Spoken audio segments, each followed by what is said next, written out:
नमस्कार दोस्तों, मेरा नाम है प्रदीप चौहान। दोस्तों, दिल्ली में इन दिनों कांग्रेस में बैठकों का दौर चल रहा है। रोज एक के बाद एक लगातार ताबड़तोड़ बैठकें हो रही है, ताबड़तोड़ फैसले हो रहे हैं। कभी कर्नाटक को लेकर, कभी पंजाब को लेकर, कभी तेलंगाना को लेकर, कभी आंध्र प्रदेश को लेकर, तो कभी किसी और राज्य को लेकर। इन बैठकों पर हम चर्चा करते हैं, इन बैठकों से क्या नतीजा निकल रहा है उसकी बात करते हैं। लेकिन इस बीच एक बैठक जयपुर में हुई। उस पे जिक्र हो रहा है धीमी जुबान पर, लेकिन जिक्र हो रहा है और कौतूहल पैदा हो रहा है कि इस बैठक के मायने क्या है। ये बैठक थी, ये मुलाकात थी। इनफैक्ट बैठक की जगह इसको मुलाकात कहें तो ज्यादा बेहतर रहेगा।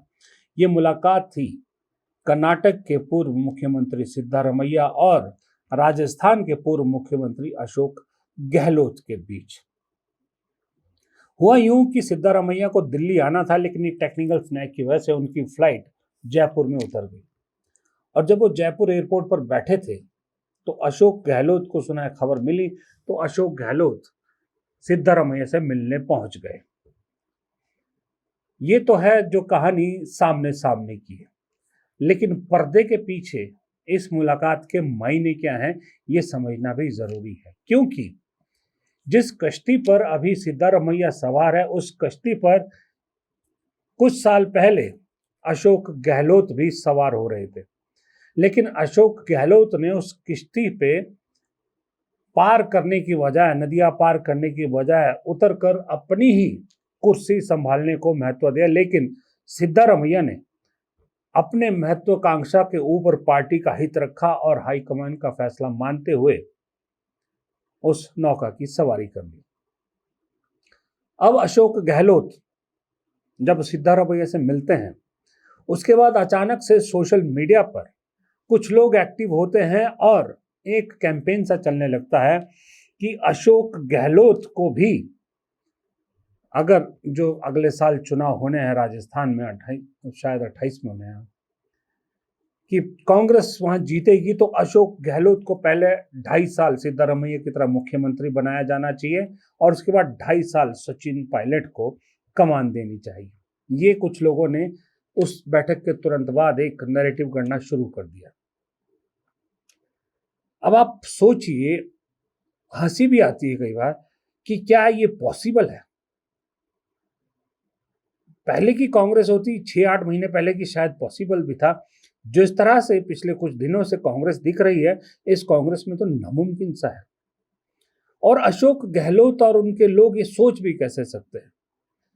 जिस तरह से अशोक गहलोत ने हाईकमान के इंसल्ट की थी, मैं इंसल्ट कहूंगा, बेइज्जती की थी, उतनी आज तक कभी कांग्रेस हाईकमान की नहीं हुई।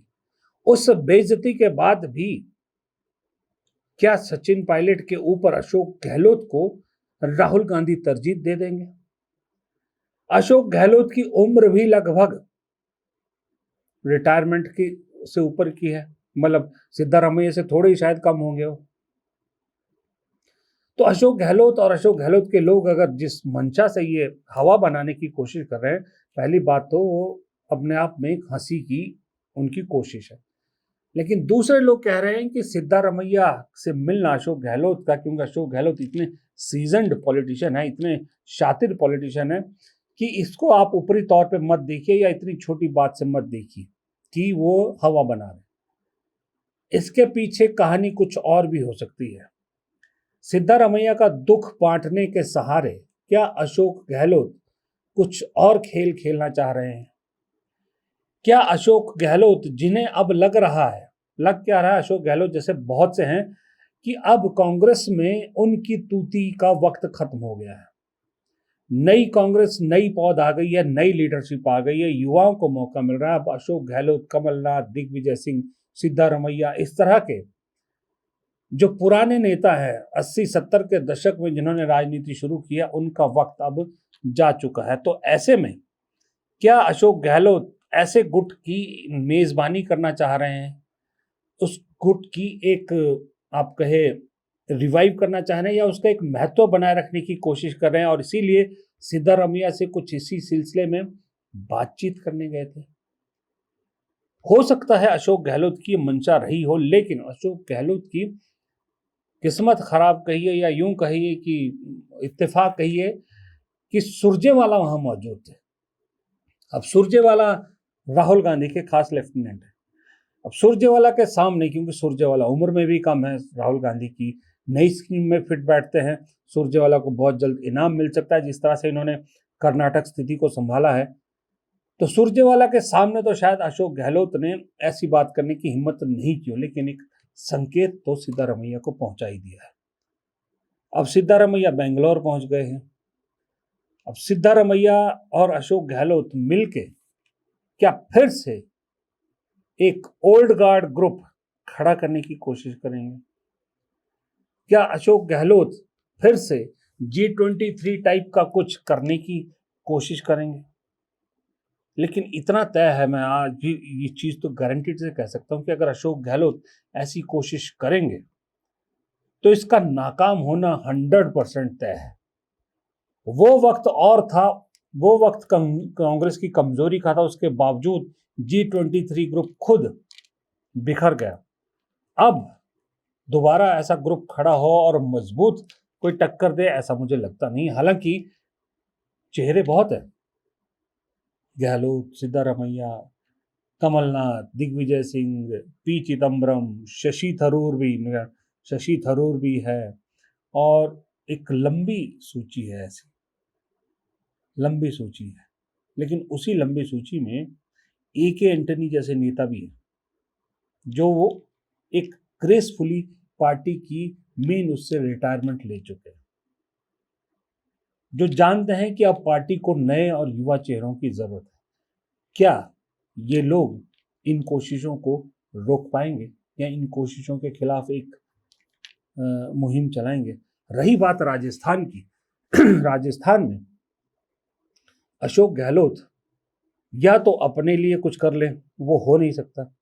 उनके लिए बेहतर ये होगा कि अपने बेटे के लिए फिलहाल वो ग्राउंड तैयार करें। देखिए, वक्त तो सचिन पायलट का ही है, आप मान के चलिए, क्योंकि आजकल उनके खिलाफ भी एक कैंपेन चला है कि सचिन पायलट वो नेता है जो कभी मोदी जी पर हमला नहीं करते, सीधा प्रधानमंत्री को निशाना नहीं बनाते, कभी उन पे जो है वो राहुल गांधी की तरह तीखा हमला नहीं करते, फलां फलां फलां, अलग चीज है। लेकिन सचिन पायलट के इतर कांग्रेस में फिलहाल राजस्थान में कोई नहीं। डोटासरा प्रदेश अध्यक्ष हैं, बहुत अच्छे हैं, बहुत एक्टिव हैं, लेकिन वो मुख्यमंत्री का चेहरा नहीं हो सकता।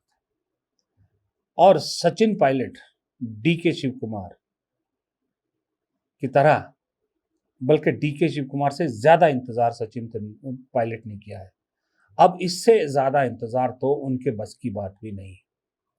और सचिन पायलट जैसा जो मास लीडर है, या जिसको कहें कि अक्रॉस द स्टेट लीडर जो है राजस्थान में, मानता हूं कि अशोक गहलोत जितना बड़ा across the state leader Sachin Pilot नहीं है, लेकिन दूसरे नंबर पर वही हैं। और दूसरी बात है, अशोक गहलोत भी यूं ही नहीं बन गए पूरे राज्य के नेता, मास लीडर।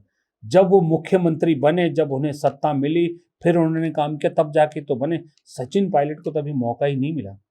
जब सचिन पायलट को भी मौका मिलेगा तो वो भी अक्रॉस द स्टेट लीडर बन के उभरेंगे। उनमें आखिरकार राजेश पायलट के गुण हैं। जब भजनलाल जैसे नेता बड़े हो सकते हैं, तो फिर सचिन पायलट तो उनसे कहीं ज्यादा है।